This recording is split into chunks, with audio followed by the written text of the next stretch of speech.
Merci d'accueillir Cyril Cuvier de SUSE Software Solutions. L'open source au service de la sécurité et des architectures Zero Trust robustes. C'est cela? C'est exactement ça, merci. Eh bien, allons-y, merci beaucoup. Bonjour à toutes et à tous. On a eu une petite galère, le temps de trouver un dongle, ça arrive toujours au mauvais moment. Merci d'être là. Je sais que c'est pas évident d'être là sur le moment de la pause, vous avez faim. Donc merci d'être là. Petite présentation, le plus important de la présentation c'est moi. Non, je rigole. Donc moi Cyril Cuvier, je suis solution architecte chez SUSE. Alors SUSE, non, pas la boisson alcoolisée. SUSE, l'open source, la distribution Linux et plein d'autres choses. On va en parler justement juste après. Alors j'ai fait un abstract pour vous inviter à venir à cette session. Je vous laisse deviner d'où ça sort. Bah, c'est du chat GPT. Je me suis dit que c'était quand même plus intéressant de sortir un abstract qui n'avait rien à voir avec ce que j'allais raconter. Mais l'idée, c'est de se dire, on parle beaucoup d'IA en ce moment, sur bon nombre de stands, et il y a eu un truc particulier il y a quelques temps, donc l'IA Act a été signé au niveau de la Commission européenne, et est revenu en avant la notion d'open source. On en a reparlé de plus en plus, les modèles open source, qu'est-ce que l'open source, comment ça fonctionne. Et du coup, dans ce talk, j'ai voulu partager avec vous l'open source, comment on le voit, comment on l'appréhende chez SUSE depuis 30 ans, et comment on peut vous accompagner dans une logique de sécurité, et comment nous, on pense la sécurité également.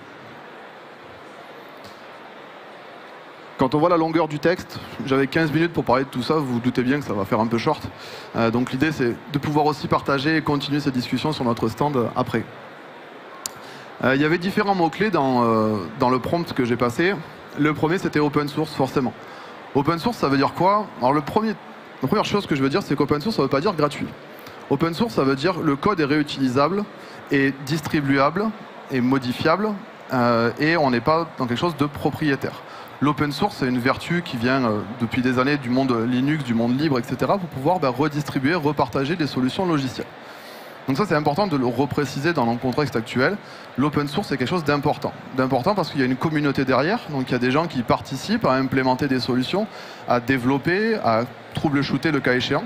Donc l'open source, nous, chez SUSE, pour le coup, c'est dans notre ADN depuis toujours, puisqu'on est fondé sur ces bases-là, cette base de l'open source.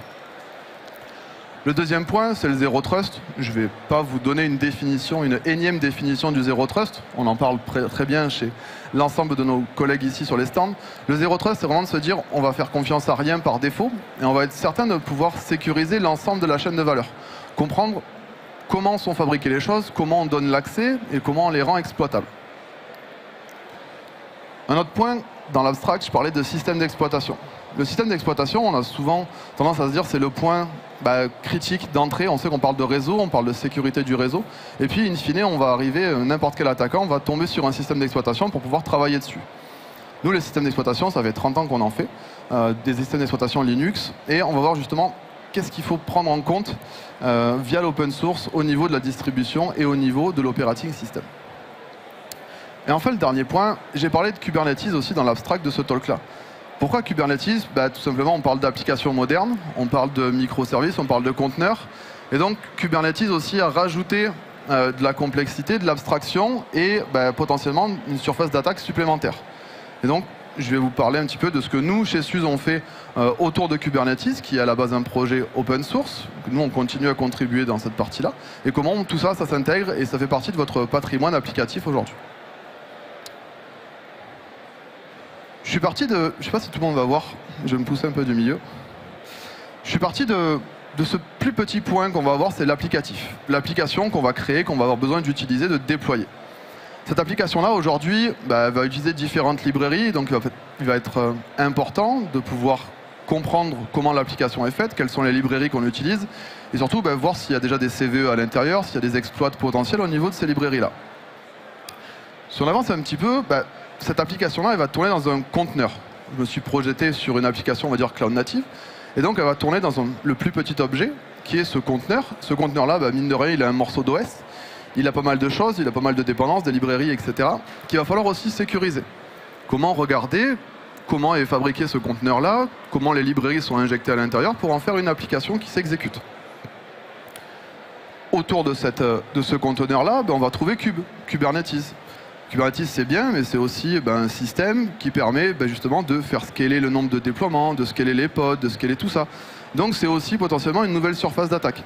Comment aller regarder ce qui se passe au niveau de Kube, comprendre comment c'est fabriqué, comment est-ce qu'il va déployer ses conteneurs et comment on va pouvoir maîtriser ce nouveau environnement-là. Kubernetes, en fait, c'est ni plus ni moins qu'une application. Et cette application-là, elle s'exécute sur un operating system. À 99,9% du temps, on va faire du Kube sur un OS Linux. On peut aussi en faire sur des OS Windows, ça fonctionne. Mais on va dire que majoritairement, on est sur de l'OS Linux. Donc encore une fois, on a aussi cette couche-là, être capable de comprendre comment l'OS qui va porter Kubernetes est fabriqué et sécurisé. Est-ce qu'il est propriétaire? Est-ce qu'il est open source? Est-ce que je peux voir comment il a été fabriqué et conçu? Cet OS-là, donc qui porte mon engine Kubernetes, qui porte mes conteneurs, il va se retrouver à tourner dans une machine virtuelle, sur un serveur physique. Encore une fois, une nouvelle surface, il va falloir que je comprenne son fonctionnement, que je sois capable d'analyser en fait de quoi est fait ma machine virtuelle, de quoi est fait mon serveur physique, ses vulnérabilités, ses dépendances. Donc encore une fois, on rentre dans quelque chose de beaucoup plus complexe que final juste l'applicatif. On peut vite se retrouver un peu comme dans le film avec Leonardo DiCaprio, Inception, où on ne sait plus vraiment où est-ce qu'on est positionné. Quand on parle d'exécuter une application, ok, mais l'application c'est quoi réellement? C'est la VM, c'est le cluster Kubernetes, c'est le pod en lui-même, qu'est-ce que c'est? Et donc comprendre en fait toute la chaîne de valeur, comprendre de l'OS à Kube, à l'applicatif. Et ça aujourd'hui, grâce à l'open source, c'est des choses qu'on peut faire, puisque l'open source se veut ouvert dans le sens où on peut auditer et comprendre le code qu'il y a derrière, donc c'est transparent. Dans des soucis de conformité, de comprendre comment ça a été fabriqué, l'ensemble de ces couches-là, c'est-à-dire de l'operating system, de Kube, de l'applicatif, quand on est sur des solutions open source, vous avez la visibilité sur ce qui se passe, comment c'est pensé, comment c'est déployé, comment c'est opéré. Et donc il va falloir certainement regarder comment l'open source, dans votre contexte, peut vous amener cette visibilité-là. Et pas se retrouver à comme on l'a ici, empiler des boîtes, potentiellement des boîtes noires, et de se dire non, moi mon application, c'est juste ce bout-là, et puis tout le reste c'est sécurisé by design par ma boîte noire. L'open source pour ça répond aux besoins de ouvrons les yeux sur la boîte noire et comprenons comment elle est faite et comment elle a été créée. Justement dans cette logique de création, avant d'avoir mon tout petit carré, mon petit cube, j'avais un patron avant tout ça. J'avais ce que je disais, les différentes librairies, savoir comment elles vont être assemblées. Chez SUSE, on a notre propre système qui est Open Build Service qui permet de reprendre l'ensemble des paquets et les builder ensemble pour en faire une distribution. Donc là, dans les operating systems Linux, on parle de distribution, donc c'est tous les modules qui vont tourner autour du kernel, etc. Nous, chez SUSE, on a notre système Open Build Service qui permet de packager tout ça. Et donc de vous garantir que l'ensemble de la supply chain, c'est-à-dire que la façon dont a été fabriqué votre operating system est sécurisée. Donc quand je parle de sécurité par défaut chez nous, c'est que même dans la façon dont on a construit l'OS, toute cette chaîne-là est sécurisée. On a des niveaux de certification, Common Criteria, EAL4+, donc on a les plus hauts niveaux de certification du marché, sur la façon dont on build et on distribue nos operating systems. Après, il va falloir regarder aussi comment on a collé tous ces éléments-là. Puisque ma boîte, quand je parle de mon patron, ok, si j'assemble et je fais du pliage, c'est bien, mais il va falloir que je fasse de la glue. Cette glue-là, c'est toute la partie patch management, tout le cycle de vie. Nous, on va être capable de travailler sur la façon dont a été buildé l'operating system, la façon dont on va en faire du patch de manière continue. Et puis, dans l'open source, on va travailler sur l'écosystème global. C'est-à-dire que nous, chez SUSE, on peut vous aider à patcher des distributions qui sont les nôtres, mais également celles d'autres communautés. C'est un avantage de pouvoir passer par une solution qui vous permet de choisir comment vous allez assembler vos différentes briques. Et puis, il y a une notion de sécurité. J'ai repris tout à l'heure l'ensemble de la chaîne, de l'application, du conteneur, de Kube, etc. Chez SUSE, aujourd'hui, on est capable de vous accompagner sur aussi bien l'operating system, sa mise en production, sa création, comment elle a été faite, mais aussi au niveau des engines Kubernetes. On va vous fournir deux distributions pour faire du Kube, très sécurisées. Pourquoi? Puisqu'elles sont hardenées, on répond à différentes normes de sécurité. Et puis on va pouvoir aussi regarder ce qui se passe au niveau de l'application quand elle est déployée. Comprendre ce qu'il y a au niveau de vos clusters, comprendre comment fonctionne l'application, comment elle discute avec ces autres applications qui sont à côté d'elle. vous savez tous en étant présents ici que le paysage sécurité, on va dire, est très très très vaste. On parle aussi bien de solutions de sécurité, on parle d'EDR, on parle d'XDR, on parle de NDR, on parle de tout ça. Mais il y a aussi les outils que vous avez au quotidien, comment vous allez patcher vos machines. Aujourd'hui, ce sujet-là, le patch de système Windows, ok, on maîtrise WSUS. Par contre, quand il s'agit de patcher des systèmes Linux, ça commence à poser des soucis. Donc, on peut vous proposer ce genre de solution-là pour aller faire du patch management de différentes distributions. On peut vous accompagner sur la mise en place de différentes stacks d'observabilité, la gestion des CVE au niveau des OS conteneurisés, puisque nous, chez SUSE, vu qu'on fait de l'OS depuis 30 ans, on fait aussi de l'OS dédié aux conteneurs.